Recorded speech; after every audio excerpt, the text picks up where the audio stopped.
भीगी भीगी सड़कों पे मैं तेरा इंतजार। कैसे यार रंजीत भाई? भैया यूं क्या करता है यार? यार भीगी भीगी सड़कों गर्लफ्रेंड का इंतजार करते ही। अच्छा यार, मतलब बड़ा ही समय आ गया है यार। यार बारिश भाई गर्लफ्रेंड। चलो ठीक है, कोनो बात नहीं। अनुज यार तू क्या करता है यार? हम क्या करे भाई यार, हमारे पास गर्लफ्रेंड और कुछ अबे नहीं है यार, बस जी का ही बिनत है। बताया 1 किलो तूंग दे दे। हमका नहीं भाई, भाई रखे रहा अपन यार, बिने रहा भाई, लगे रहा है, बहुत अच्छा काम करता है। हमको 500 रुपया देता, बहुत जरूरी काम है इसमें, तो भगवान बहुत जरूरी काम है। भगवान हमका 100 रुपया देते, बहुत जरूरी काम है। आने ला 100 रुपया, लेकिन रेट जिन निकल नहीं है, भाग गए।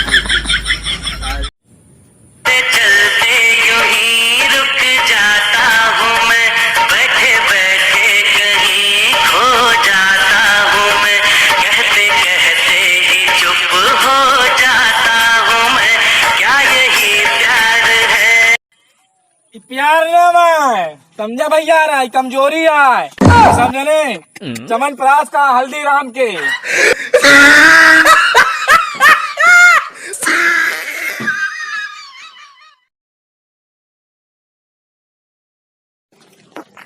यार रंजीत भाई यूं खड़ा है यार, एक जने भाई ने हमका बहुत मारे हैं यार। क्या है मेरे भाई मारी से यार? आवाज चला बताई क्या मारी हमें भाई का? यार यही नहीं मारे, यही नहीं। रुक जा, मारा तू? रुक जा, हमका जनता नहीं का? तू का जानी तो क्या मारे वाली बहन मारे हैं क्या? क्या मारा तू? मारे तू हमका जनता नहीं?